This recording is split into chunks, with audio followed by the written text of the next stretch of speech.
Hey friends, my name is Jake. Welcome to Canadian Cutting Edge. I reviewed the Sencut episode a while back. Now we've got the Sencut Scepter. And I've got news for you. You can save 5% on Sencut knives if you use my referral link. I've got an affiliate agreement with Sencut. They sell directly from their website, sencut.com. But if you just go to sencut.com, you're not going to get the 5% discount. You need to use one of my affiliate links. Now, in each of my videos like this, I've updated this one and put the affiliate link for this specific knife and an affiliate link just for Sencut in general, so that when you open up using my bit.ly link, it'll go straight to your discount. You won't see anything on the screen until you get to the paying screen. Then you're going to see that you saved 5%. So this knife is two ways. It comes two ways: G10 or Micarta, and 9Cr18MoV stainless steel. A nice stonewash finish on that blade. It's just sub 3 inches in the blade. We got flipper, we've got thumb stud. Here's a picture of the 6 colors that you can get the handle in. This is a nice little knife. If you're looking for a small, sort of like an urban EDC knife, I'm very happy with this thing. So without any further ado, let's get to the tabletop and take a good close look at this thing. Here it is, the G10 version. This is the gray G10. The model number SA04F, and the model numbers are A through F. And here's my Ontario Rat 1, just filling up the screen there. Yeah, this is a small knife. It's smaller in every way. And this is a fairly big knife, but I almost always use the Ontario Rat 1 as the size thing for this video. Now, I did just nick the side of my finger a tiny little bit today, and I was going to do some sharpening after that, and I actually did. And that's why I've got the Band-Aid on. I don't want metal dust getting in there. It's very minor, no problem at all. So, those of you who are wondering about my finger, nothing to be concerned about.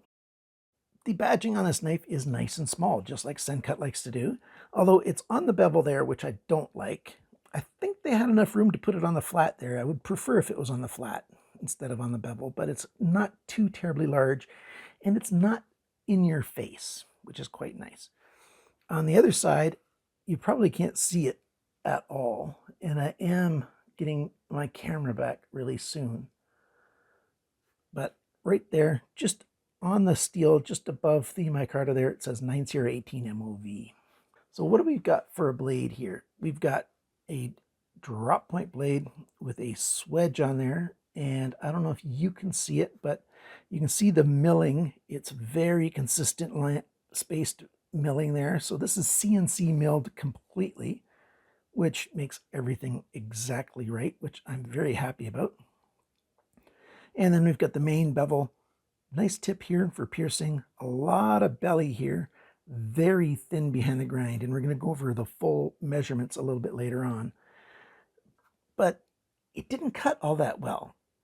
And we're going to sharpen this knife halfway through our video and talk about how well it cuts. Out of the box, it cut surprisingly poorly. And it's all about the grind angles. They didn't grind this thing very well for the sharpening. Now, while the rest of this knife is all done by CNC machine, the edge grinding, it's a human rubbing the blade over a spinning wheel or a spinning belt. And this knife was not sharpened very well at all. The Sencut episode, was sharpened quite a bit better than this one was. Just not very good. More about the blade though. We've got a big sharpness choil here, and it's sort of like a forward choil. It's okay right now that it's not very sharp. It's safe to do that. But once I sharpen it up, I'm going to feel that that's not going to be very safe. The side of my finger is likely to get cut up from that. So there's that. I don't really mind that the sharpness choil is the size it is. The plunge ends right about where my fingertip is. So there's about a little more than a 1/16 of an inch of space from where the plunge ends to where the heel of the blade is, which means I can sharpen this knife easily and well without grinding the sharpening stone up into the plunge. So I really, really like that. I don't mind the size of this forward choil. Nice deep stonewash finish on here. Quite well done. Now we've got thumb studs. Thumb studs are actually very attractive. You've got, I think, 6 lines milled into it that go across it, 1 line milled all the way around it, and then on the top, there's a bunch of concentric circles on it that add just a little bit of grippiness to it, which means even from left-handed, where it's a little harder to get behind there, it's not hard at all to deploy the blade using the thumb stud on the left side. And certainly from the right side, it's actually not much more access. Easy to flip it out that way. Certainly you can use the flipper. You can see the flipper there has got jimping up and around the top. So light switch method works just fine. And pushing off to the side works just fine as well. So it's not a big flipper or anything, but it's a nice functional flipper. I'm very happy with it. We've got a pin in here, of course, a pivot pin. We've got T8 ports on either side. Lockup, it's great. It's almost exactly how I like it to be when it's a brand new knife. Lots of room for that lock to wear across. We've got nice ball bearings, very smooth action. So that's nice. No blade play, side to side, up and down, none of that stuff. The lock release, the liner comes out a little bit. Instead of having a cutaway over here, it sticks out a little bit and it's got those bumps on it. Works just fine for disengaging the lock. Very easy to do, and you know, it's very effective. So very happy with that. Not hot in the hand at all. So that's good. We've got a captured stop pin in there, but we don't have an open front. Let's get back down here where we're in the focal range. I'm going to be so happy when my camera's back. So I like that you've got it nice and the liner comes all the way to the end. So that's how stop pins are supposed to be done if they're captured stop pins. There we go. So great. Now for the handle.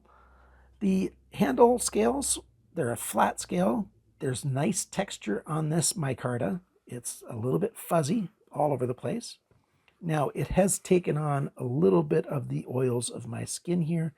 It was a little bit lighter of a color gray than it is now. You can see right here in this section, there's a bit of a section milled away right here, milled down, a little bit of a step. And so that shows a little bit more of the color than it was before.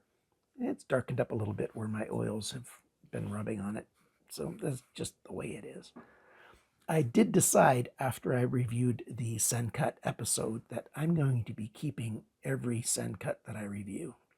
I am such a big fan of this brand name. And this knife is, you know, another great knife. We've got the nice T8 screws, not button screws, nice screws in there for the body. And we've got a opening here so that the lanyard can come on this side.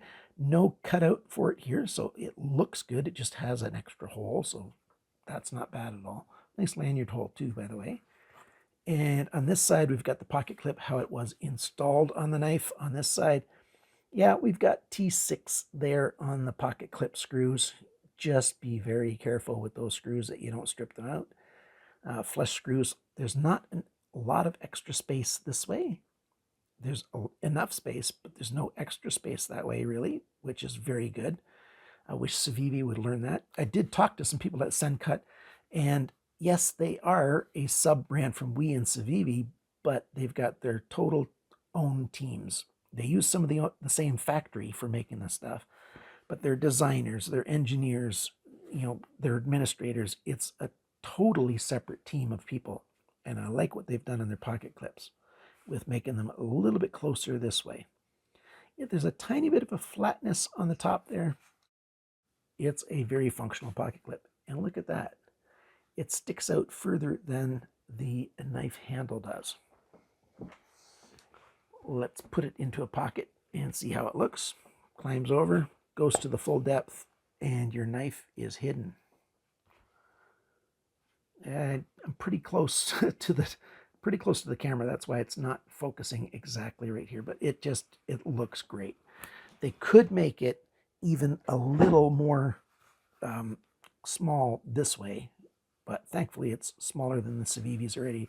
No hot spots from the pocket clip, and right and left friendly. A fully ambidextrous knife. It's no problem to open and close this knife with the left hand. Works just fine.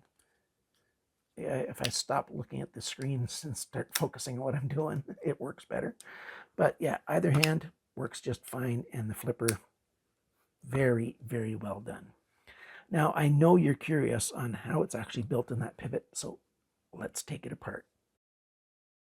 Here it is taken apart. Oh, and it's dirty in there because it's got some of my skin residue that comes off during use, but it's very well made. We've got skeletonizing on this side, ceramic detent there. There's where the captured stop pin rolls. There is a little bit of Loctite. You can see the blue on there on that screw, but it doesn't hold on tight. And that's the screw from the pocket clip on that side. Came out without any problems. Tiny bit of blue spot on the main body screw, the T8.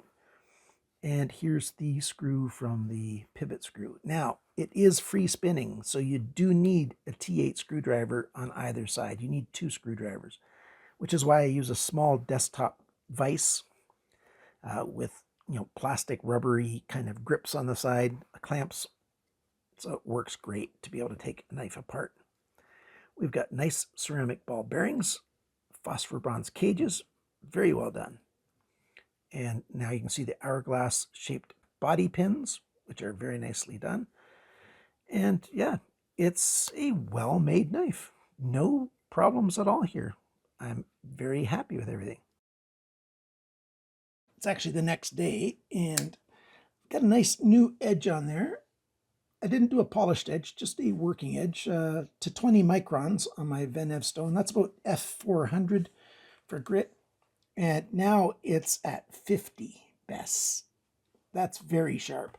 It's not popping sharp, but it's very sharp. Easily cuts hair on your arm, whatever. And now this blade is very, very good. Lots of fun. And it just cuts very, very well. Like, the blade shape and everything was really good from the factory. The sharpness wasn't all that good, but that's not the knife's fault. Once it's got a good edge, I am extremely happy with this knife and how well it cuts, slices, and pierces. So that's awesome.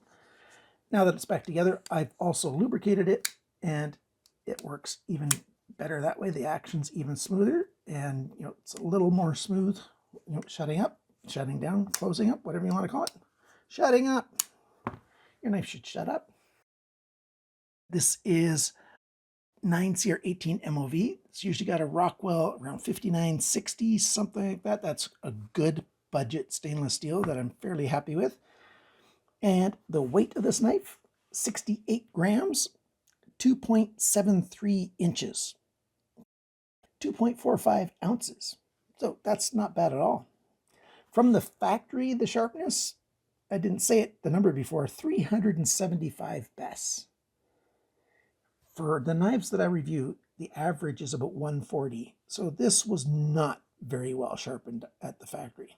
I'll talk about the grind angles later, and the grind angles, you'll find out why it wasn't very sharp. The cutting edge length is 69.4 millimeters, 2.73 inches. Blade length, tip to the closest spot on the handle, 75.3 millimeters, 2.96 inches. The thickness of the blade on the flats here along the spine, 2.92 millimeters, 0.115 of an inch, so just a bit under 1/8 of an inch. The depth, it's widest right about here, 21.6 millimeters, 0.85 of an inch. How thin is it behind the grind? Measured in about 3 places. Not about, measured in 3 places, about here. 0.37 millimeters, 14.5 thousandths of an inch. It's one of the great reasons why it cuts so well. But the grind angles. On this side, it started at 26.4 and went to 30.1. That's an average about 28.25 degrees. This side started at 21.4 and moved to 25.7. That's an average of 23.55 degrees. So not only was the angles a bit wonky, the edge, they must have left, a rounded off burr on there or something, because it just was not cutting well. But if you know how to sharpen knives, and hopefully you do, and if you don't, watch some of my sharpening videos and get yourself the best sharpening system you can afford, because your sharpening system should last the rest of your life. All the knives you're ever going to have. You might have to replace stones, but your system should last. So get the best system you can the first time. And yeah, and then sharpen it up, and it just works really, really well. The handle length is not including the pocket clip sticking out, just on the Micarta here, or the G10 if you get that one. 99.7 millimeters, 3.925 inches, plus the clip. The grip area, it's about 8.1 centimeters, about 3.2 inches. Plus, if you want to grip forward a little bit or not. The bigger your hands are, the bigger your fingers are, the less you're going to want to grip forward. And now that it's sharpened really sharp, I'm not really wanting to get my finger up there, because that's very sharp.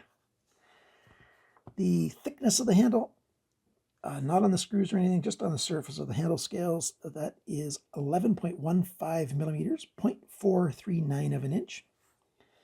The handle depth, the widest point within the grip area, is right here at the end, 18.2 millimeters, 0.717 of an inch. When the knife is closed, the widest point is not up here, it's right there. 28.3 millimeters, 1.114 of an inch. And the total length with it deployed, and now I'm adding in the pocket clip because I want the total length, 177 millimeters, 6.97 inches, so 7 inches, 3 and 4 roughly. I didn't do the balance point before. Let's try that right there. There's the balance point. What do I think of this knife? What's my overall summary thoughts, feelings about this knife? If you're looking for a smaller knife, a sub 3-inch knife, put this one on the list that you want to check out. I am very, very happy with this knife. The pivot, lockup, that's all good. Blade alignment's great. Action's good. You've got thumb studs or flipper, which is just fine. I really like that. Open pillar construction. No, I don't mind backspacers either, but nice open pillar construction, nice lanyard hole. Pocket clips, quite nice, right or left. Sure, you have to use 2 screwdrivers to take the pivot pin apart. That's why you get a small desktop vise, and then you can do it safely. But the prices, yeah, it's the low 40s. Mine with the Micarta, $42.50, which makes it $40.37 if you use my link. So thank you everyone for watching my video. Thanks for liking, sharing, commenting, and subscribing. If you want to buy something from Sencut, please use my referral links down below and save 5% and help me earn just a tiny commission. I think I get 3%. Just being totally open and honest and upfront out there. And remember, friends, always cut towards your chum, not your thumb. Bye for now.